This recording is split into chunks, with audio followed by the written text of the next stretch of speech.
You want to travel around the world, but you may be a little bit nervous of some of the things you've heard. Well, my name's Christian. I've been traveling full time for the last 2 years, and I've been to over 70 countries in the last 5. And here are the 5 most common misconceptions about traveling. And today's video is sponsored by JustFly, but more on that later. Number 1, and probably the most common, is pickpockets. We've all heard stories about pickpockets stealing your valuables like your wallet and your phone, and probably everyone's worst nightmare is going to a foreign country and having your things stolen and then you become stranded. But let me tell you, out of the 70 countries that I've been to, and I've been to a couple of dodgy countries, this has never happened to me. I've never even seen or experienced a pickpocket. Now, am I saying that there are no pickpockets out there? Absolutely not, because of course they are there, but they're in every single city. They're probably in your hometown and you just don't even know about it. There are a couple rules of thumb that you should take into consideration when you're traveling, just to be a little bit safer. Just remember, it's pretty safe already. The biggest thing is always keep your valuables in your front pockets, phone, wallet, and also never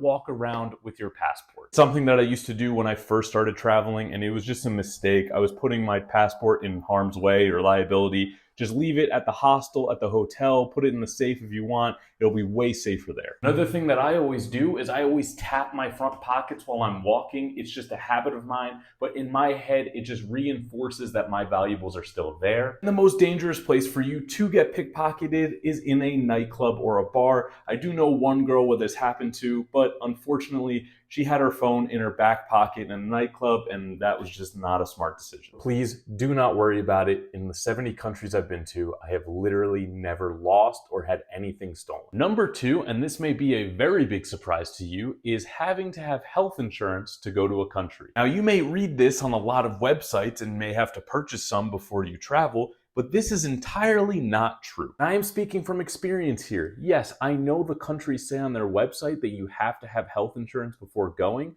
but in the 70 countries that I have been to, only one has ever asked me for health insurance. And that was Saudi Arabia, and I think it's because I had to apply for a visa. But if you're going to a country where you don't need a visa, there's a very big chance they are not going to ask you for health insurance. Actually, almost a 0% chance. Now, do not take this as me telling you not to get health insurance or travel insurance before you travel.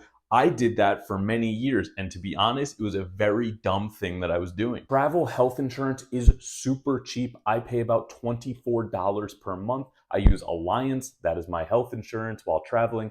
It's amazing. And getting health insurance really does just give you peace of mind just in case you do get sick or hurt in a foreign country. But if you are Americans, listen to this. Even without health insurance, you will not pay nearly even close to what you pay in the United States.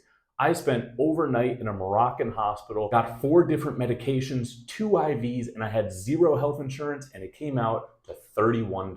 I'm sorry, my fellow Americans. But being on the topic of Americans, the number 3 travel misconception is that people do not like Americans. And let me tell you, this is totally based on where you are going, but more on how you act. For me personally, when I'm in places like Eastern Europe, Southeast Asia, almost actually everywhere in Asia, South America, people absolutely love Americans. Especially if you're an American that, 1, treats the place and treats the people with respect, and is very open to the new ideas and new cultures that you're experiencing. However, when you go to popular places in Western Europe, I would say in the UK or in Spain or in Germany, there may be a little, I don't want to say hostility, but prejudgments about you being American. What I will say to that is never in my life has it become an issue. Maybe you notice someone looks at you a little funny, or once they hear your voice, it's very easy to see or to hear an American accent.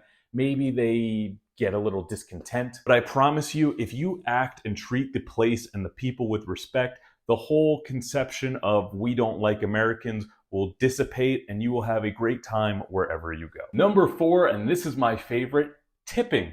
Tipping culture. If you're watching this from the United States, which is a high probability because 70% of my audience is from there, we tip astronomically more than anywhere else in the world, and it is not even close. I haven't been back in the US in 2 years, but I've heard that the minimum tip now is either 18 or 20%, which is way higher than any regular tip in any country in the world. Let me tell you, when you go to Europe and you go to Asia and you go to a restaurant, The servers are very excited to have you because you are American. Because that mostly means you are going to tip them a very high tip that they usually wouldn't get. This is not necessary. Just to give you a general idea, in Europe and Asia, if you are at a restaurant, a lot of the times you do not tip. And if you do tip, maybe the service was pretty extraordinary, you basically just leave a couple dollars or maybe some pocket change on the table.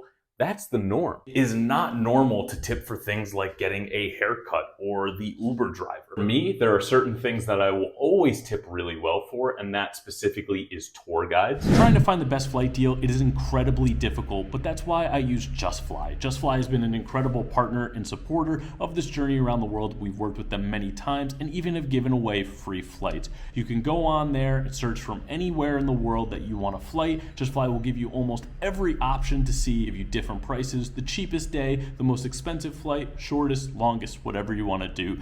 Use JustFly for your next booking accommodation. Click the link below to save on your next flight and find your next destination. Number 5 is the concept of onward travel. Now, this may be a term that you have never heard before, so let me tell you what this is. Onward travel, and a lot of countries put this on their website that you need to have it. Onward travel is proof that you are leaving the country at some point. This could be a plane, this could be a boat, this could be a bus, this could be a train, anything, any one of those. Now, I would like to stand here and tell you that it is 100% not accurate. However, in some countries, they really do check. For example, in Indonesia, they absolutely check, especially when you fly into Bali. They will not let you into the country if you do not have a ticket saying that you are leaving. However, I would say for most of Europe, this is absolutely not necessary.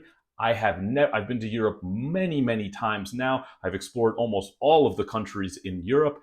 I don't think I've ever been asked for an onward travel. And when I was in South America, absolutely not. But what I would tell you, if you're going to be nervous about it, if you're going to be thinking about it, if it's going to stress you out, of course, book something out of the country. You can book something cheap. You can book a bus ticket. Maybe it's $10 or $15. And if you don't end up taking it, it doesn't matter. You just need proof to show that you're going to leave the country. However, again, for me, I'd say it's probably about a 5 to 10% chance that they will ever ask you that. Worst case scenario, you just buy a plane ticket while you're in the customs line.